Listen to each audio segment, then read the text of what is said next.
Alright, today I'm going to show you how we can use the Bluetooth capability in the remote audio panel. It's a PS Engineering PMA-450EX-R. It's hooked to the EFIS, so if you select here, so what I'm going to do is, first thing I'm going to take the iPad, I'm going to hit Settings.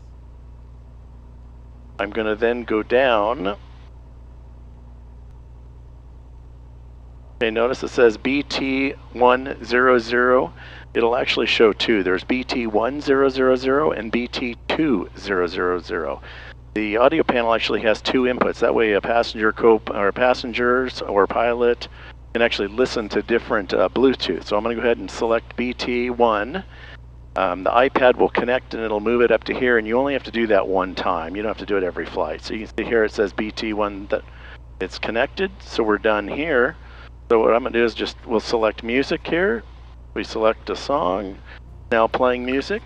Now what you want to do is go to the audio panel page here and notice the pilot is on Bluetooth 1. You can change it to Bluetooth 1, 2, any different choice. So Bluetooth 1 is coming from the iPad now.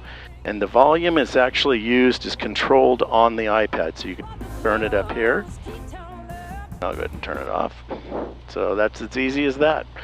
If you wanted to hook the passenger up, you would also select them BT1, or you could go BT2 or whatever they wanted. So that's how you do it.